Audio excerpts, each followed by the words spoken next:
Our next presentation comes from Gianfranco Cuzziol, who is responsible for global CRM at Aesop, including recognition and replenishment. Since joining Aesop in 2019, he's been transforming the brand's capabilities in how they directly engage with customers across the globe. Prior to Aesop, Gianfranco spent the majority of his career in agency side, working with brands as diverse as BMW, Adidas, BT, Disney, EasyJet, just to name a few. With a first degree in astrophysics, he enjoys explaining that engaging with customers in a relevant way is not rocket science. Unfortunately, Gianfranco could not be with us this afternoon, but I caught up with him just the other day. Thank you. Well, good afternoon to you all, and I hope you're all safe and well wherever you are in the world. Skip, thanks for the introduction and for the invitation to share some more thoughts on, as you've just mentioned, Anagnorisis, but more of that later. So I've had the pleasure of being with Aesop now for about 2 years. And for those of you that don't know about Aesop, we offer skin, hair, body and home formulations. We're about 34 years old as a business, and actually with the creation of our founder, Dennis, who owned a hair salon in Melbourne, something to which Skip and I can both understand the need for those products.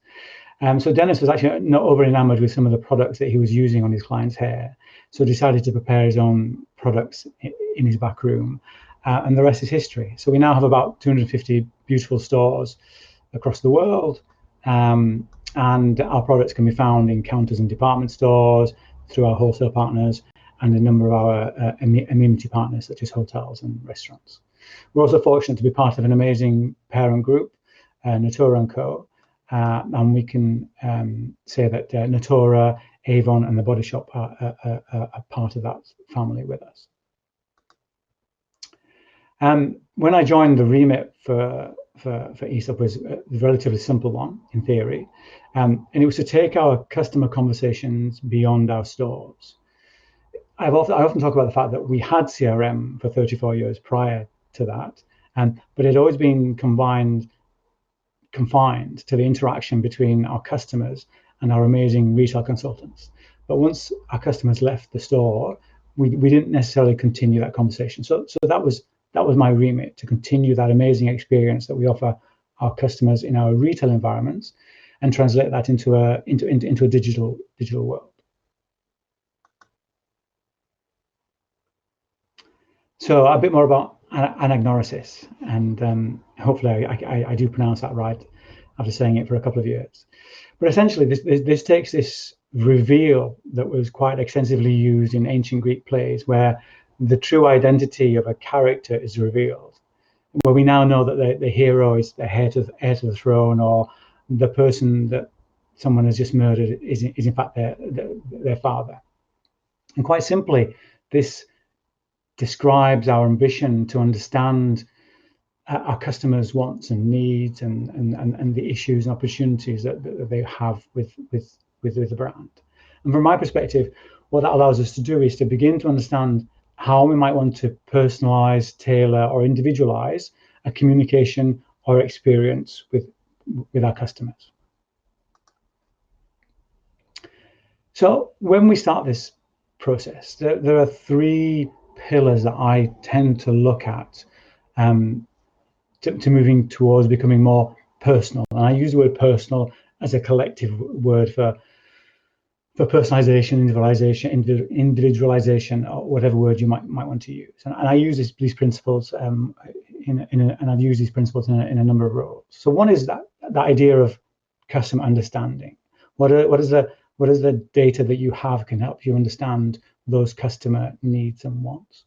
Secondly, looking at the customer journey. So really beginning to build a picture of that end-to-end off or online journey that our customers have with us as a brand, and use that as a foundation to understanding what we can deliver through CRM, and starting to understand the customer actions, the friction points, what they're thinking during each stage of that customer journey, and then help that to develop the CRM thinking behind the scenes.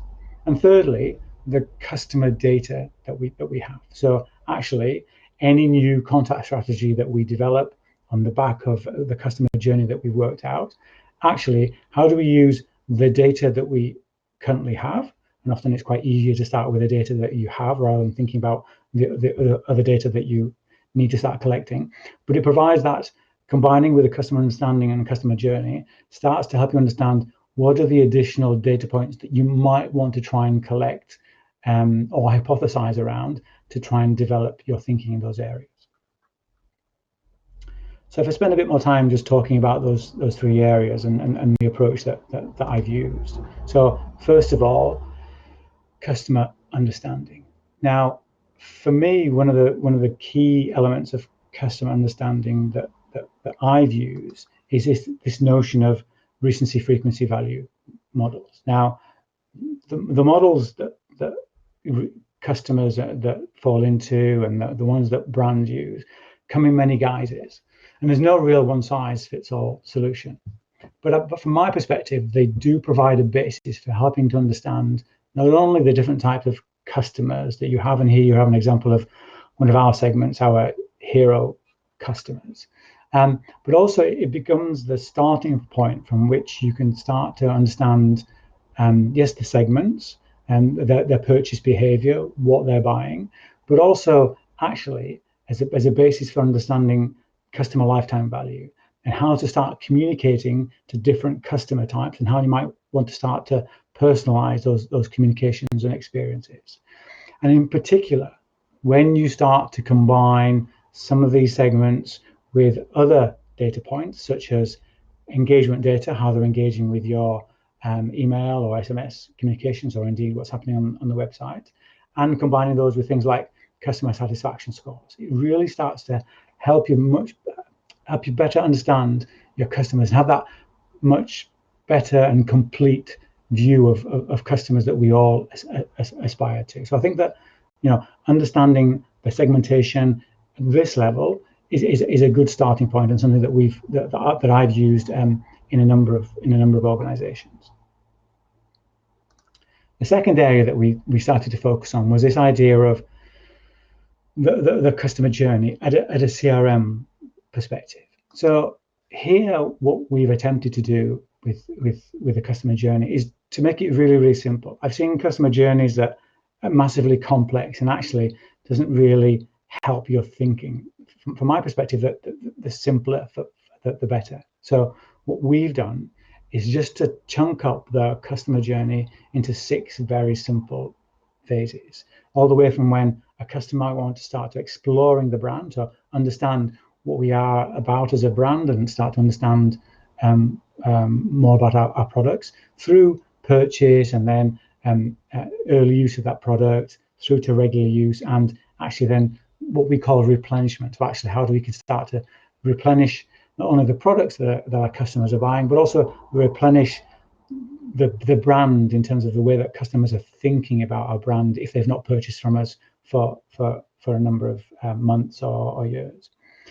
But what this allows us to do is then, and here's an example of one of those elements of the customer journey, it starts to help you create a picture of the customer mindset that I've just alluded to, but also what our role is in that journey, and to start to understand some of the touch points that the customer has in the customer journey in this explore stage here. But again, look at the drivers and key insights that you've generated through a variety of different data points that you might have, and we will use customer data from a transactional perspective. We'll use customer data by talking to customers, talking to our retail consultants, and getting anecdotal feedback from some of the surveys that we run with our customers pre and post purchase. And it starts to get to understand, what customers are thinking and feeling, what those friction points are, and also some of the barriers that customers have to using the product, the barriers that you have internally to try and overcome to deliver what might be a CRM opportunity. And the CRM opportunity for me here is not just about trying to maximize the cross-sell and upsell and churn prevention, but of course we want to do that, but also understand how we can improve the customer experience within all of this, and understand how communications that are driven from the CRM team can help alleviate some of those friction points. So very simple friction points like, I've walked away with a product from my store and I actually can't quite remember how to use that product. Well, actually, the customer journey allows you to drill down and understand that friction point and to build out a tailored communication program that talks to that particular product set that a customer has walked out of the store with. And even very simple friction points about actually, how do we help customers understand where their closest store is? Because that's an element of personalization. By understanding where a customer lives, how can we encourage them to visit a local store and actually make it easy for them to understand the store's opening hours and the services that that store offers. And then the third element is this idea about customer data and what customer data you need to fuel some of these journeys and the personalization and tailoring that we want to implement. There's a whole bunch of questions that I think that you want to start asking yourself. And I won't go through all of these, but I'll touch on 2 or 3 of these points. And the first key one for me is this notion of minimum viable data. Now, I think that we've all been guilty of being sucked into this idea of wanting to collect more and more customer data. But actually, I think that the way that I frame it is trying to understand what is the minimum amount of data you need to collect from a customer, whether that be explicitly or implicitly, to help move on the conversation and to help a customer solve an issue or problem that they have, or to meet a need or a want that that customer has. So have a think about what that minimum viable data is that you need, because I think that makes it easier as well, because then you're not trying to understand what are the 50 data points that I'm trying to collect to start on my CRM journey, because otherwise you'll never actually get anywhere. When you're collecting that data, actually, what is the value that it's driving, right? So what is the customer need that you're trying to solve, and what is the value that it's going to drive within the business? And what is the value exchange? So how do you prove to the customer or explain to the customer why you're collecting that data point? If you're collecting, birth dates, because actually that you want to tailor communications around an anniversary of birthday anniversary, or an anniversary of how long a customer has been a customer of yours, then actually explain that to the customer, because that has massive implications in terms of how open the customer is with providing that data for you. How will you collect that data? Because that actually has a driver in terms of the quality of that data. So data around skin type, for example, which is important as you can imagine, for a skincare company, the quality of that data might be better if it is collected through a conversation through a consultant in the store, as opposed to being collected on a web form somewhere. So start thinking about some of those questions, but also think about the longer term implications of that data. So the quality of that data. Think about one day data being sat on your balance sheet, as brand is at the moment with some organizations, and think about the quality and not just the volume of the data that's sitting on that balance sheet.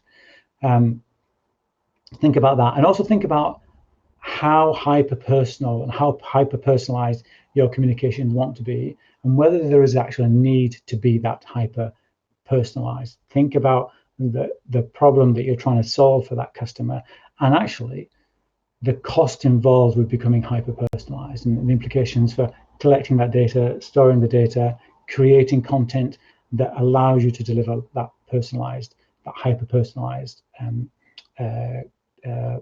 customer journey.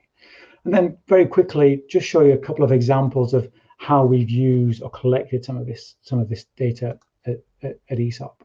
So on the left-hand side, one of the things we wanted to do was to make sure that we cemented the relationship between customer and store. So actually, as part of our transactional data sets, we know what store you've purchased on. So the thank you that you get in our welcome journey is a thank you not just from Aesop the brand, but from the store that you've purchased from. On the right-hand side, think about how you can actually use customers' preferences explicitly to tailor the communications. And the image you see on the right-hand side is actually our Father's Day opt-out email communication that we sent out initially in the Americas a couple of months ago. And again, it's just allowing the customers to dictate, to a certain extent, the frequency and the type of communication that they want to receive from you as a brand.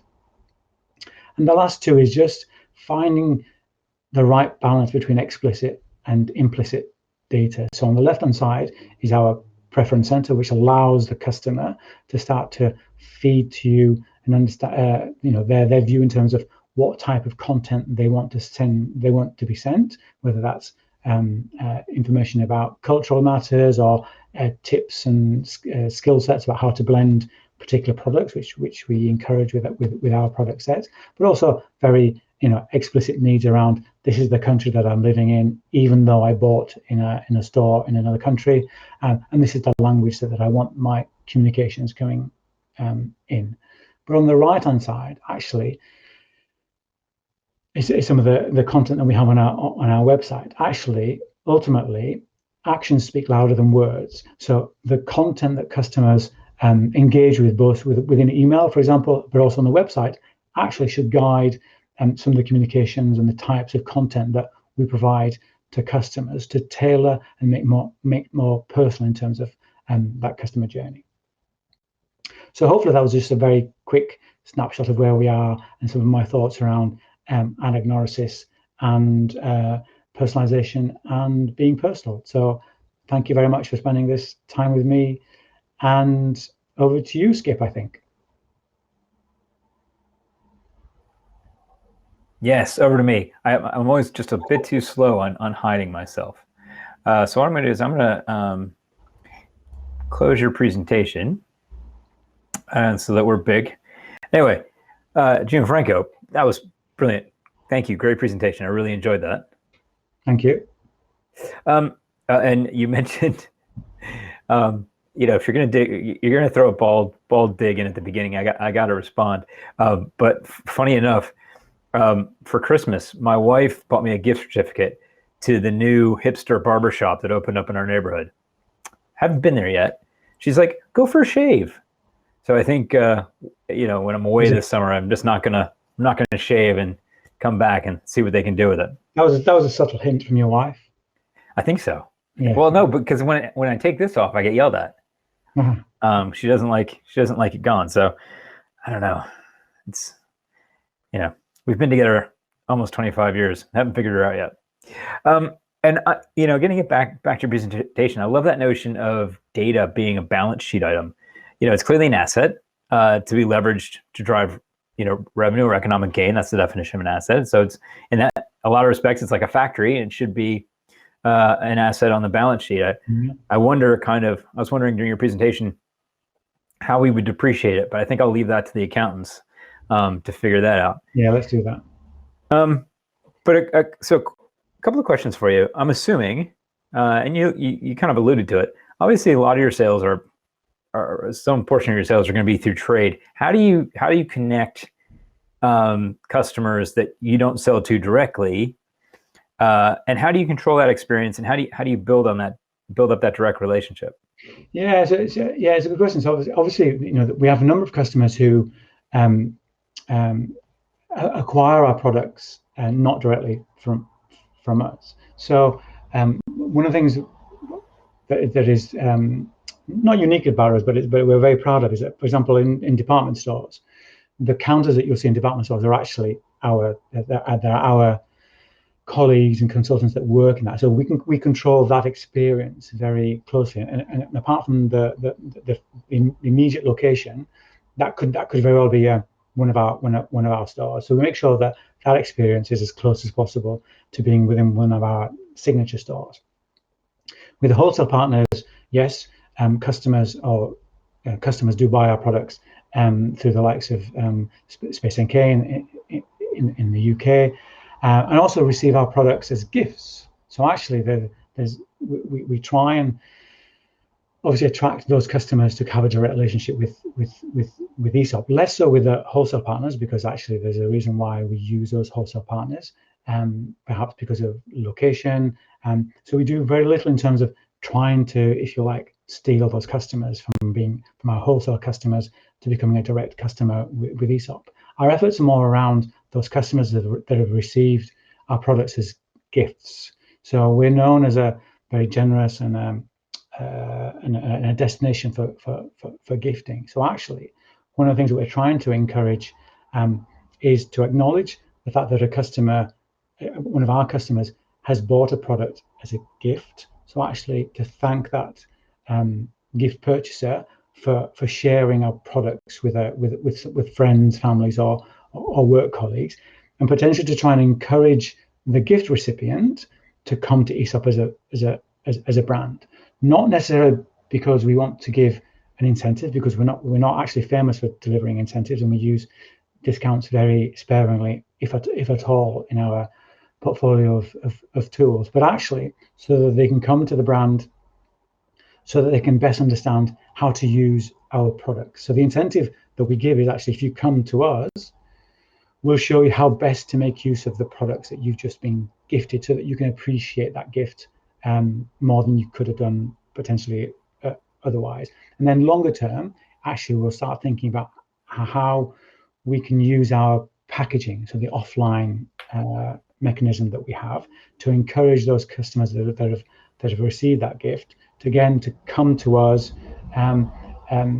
to experience the brand. So, for example, with our gift sets last year, if you'd have bought one of our gift sets coming up to with what we call festive season in 2020, there was a QR code on the side of our gift sets, so that you could come to the website and we gave you, you could either download or view or listen to a short novel that was associated with each of our gift sets. So there's the ways that we kind of encourage the customer to come to us as a brand, to experience us as the brand, but also to learn more about our products and services. Does that help?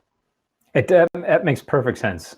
First off, I love the fact that you don't immediately go to, it would be quite easy, and frankly, I think a bit lazy, if you knew it was a gift, especially a gift set. So let's throw a coupon in the gift set to encourage a second purchase. I like the whole notion of, especially, I clearly am not I don't have a hardcore skin regime, shall we say.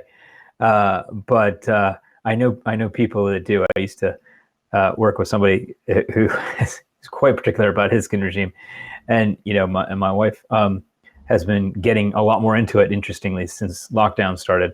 And so the whole notion of, I would never even think to give either of them a skincare product, because they've got their routine, they've got the regime, they got the products that they think work for them or that they are comfortable with, and putting another product into the mix, whilst it's kind of thoughtful, it also, I can see where it would also cause them a bit of stress. So I like that whole notion of, reach out to us, we'll tell you how to use the product, we'll make sure that it's appropriate for you.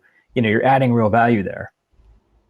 Yeah, and I guess it's just talking to that notion that you've just mentioned. I think we need to be careful about how we introduce certain products during the customer journey, right? Because I think that often people who buy a body care product are kind of quite relaxed about the body wash that they use, whereas skincare is a much more personal choice, right? And it's something that is not entered into lightly with a brand. So I think that we want to encourage our marketeers to not necessarily, if I'm a new customer and I've come in and I bought a candle for my home or one of our body washes, that perhaps the next thing that we try and sell to you is not a skincare product, because actually that's often quite a leap of faith for a customer. So again, that level of personalization and becoming personal to a customer is actually understanding that it is not selling anything at all costs, because actually that could actually ruin the relationship. Yeah. Cool. I love that. I love that a lot. Right. So the other thing that I really took away from your presentation was that whole notion of a common framework, common terminology. How important is that, do you think, to be used across the business when looking at customer journeys? And is that how, your customer journey is quite simple. And when I was looking at that, I thought, wow, there are a lot of stakeholders that probably didn't feel like they got represented in that. So is that common framework, that common terminology, does that help everybody kind of get through that? Yeah, no. I think that a common framework and a common understanding of what everything means is useful. Right? So I've worked, in both small, medium, and large organizations. And in smaller organizations, it's a lot easier because it's a lot easier to kind of make sure that everyone is on the same page in terms of customer definitions. But I think that when you get to the size of Aesop and bigger, where you're working, across 23 markets across the world, different languages, different skill sets and experiences around CRM and playing around with customer data, having a common definition of, genuinely, having a common definition of what an active customer is, having a common definition of what CRM is and what it does, and what customer lifetime value is, actually allows you to have very much simpler conversations around the world.